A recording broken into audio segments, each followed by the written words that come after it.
Hi everyone, Sal here. What I want to do in this video is really just go through a bunch of terms that you're going to see when thinking about benefits from your employer. And the whole goal here is so that you're never lost when you hear an acronym like 401k, or, well, that's more of a part of the tax code, or FSA or HSA or anything like that. We're just going to explain all of that in this video, at least so that you have a good start and you don't feel intimidated when you hear these terms. So the first term I will talk about is health insurance contribution. So health insurance costs money, and many times the employer will pay some or all of that for the premium. Remember, in other videos we talk about how the premium is what someone pays the insurance company in order to insure you. So health insurance contribution is either your employer paying for your health insurance, or maybe in many cases they might pay for 80 or 90% of your health insurance, because you might have different options, some more expensive than others, and so you might have a little bit of skin in that game as well, where you have to pay 10 or 20%. In many cases, it might also cover for dependents. If you have a partner, if you have children, they might cover 50% of the premium for them, or in some very generous organizations might cover 80, 90% of the premiums for dependents as well. Another type of benefit is retirement benefits. The most common retirement benefits you're going to see from your employer these days are 401ks. And as I mentioned, the term 401k comes from the tax code. But what it allows you to do is put money aside pre-tax. So you're not going to pay tax on that money right now. You might have to pay it later on when you use it during retirement. But it allows you to set aside money pre-tax in a 401k account and invest in it without having to pay taxes. And then later on when you're retired, you might have to pay taxes on it, but you might have a lower tax rate at that point. Now, the reason why it's an employer benefit is it tends to be sponsored by your employer, and many employers will also match your 401k in order to provide an incentive for you to participate in that. And we give a lot of other videos where we go into details into 401k programs, but they might match dollar for dollar 1% of your income, 2% of your income, or in some cases even more than that. Now, another term, and this is one that I've been confused when I had my first job, is FSA.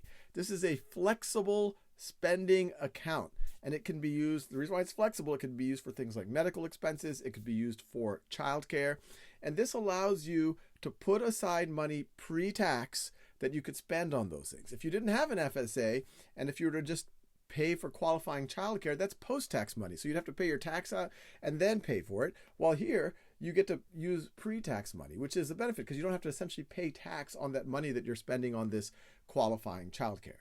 Now, there is one really important thing to think about with FSAs, is that it's use it or lose it. So if you have $500 left in your flexible spending account, your FSA, at the end of the year, you lose that. So you have to be very careful that if you are going to set aside a flexible spending account, that you use it all. Now, a related term, but one that's not quite as flexible but more focused on healthcare, is a health savings account, HSA. This can be used for medical expenses.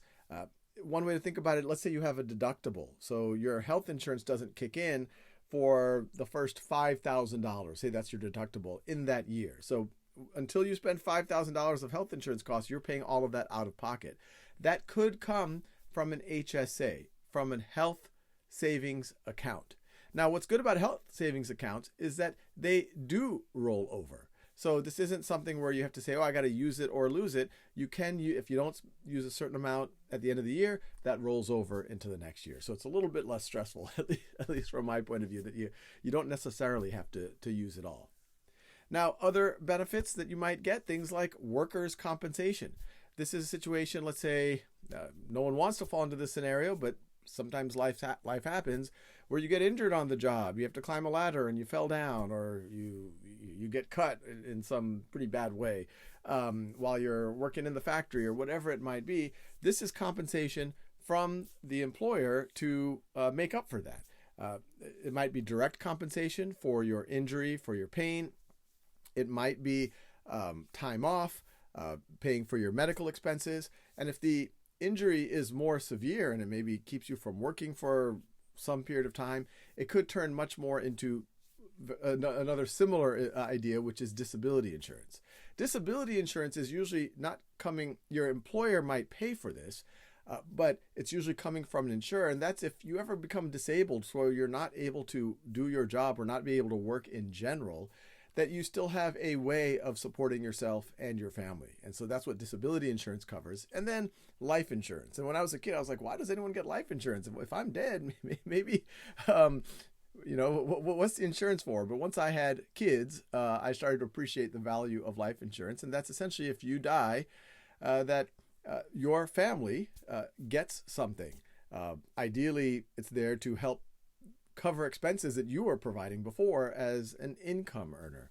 And so many employers will provide some level of life insurance. Now, in many cases, it might not be enough life insurance for your family to live off of if something happened to you, but it is something, although you might want to add your own life insurance above and beyond that.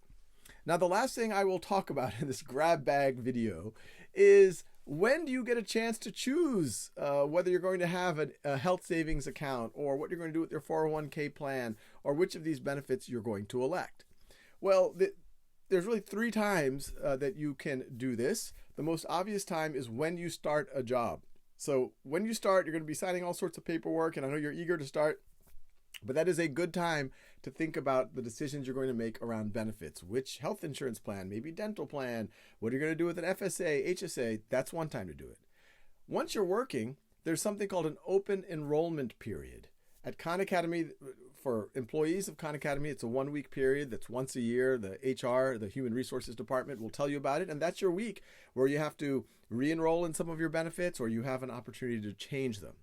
Now, the last time, or the third time, or the alternative time where you can actually make tweaks to your benefits is after a qualifying event. Let's say you get married, or you get divorced, or you have a new child. These are all times that you will hopefully get an opportunity to tweak your benefits.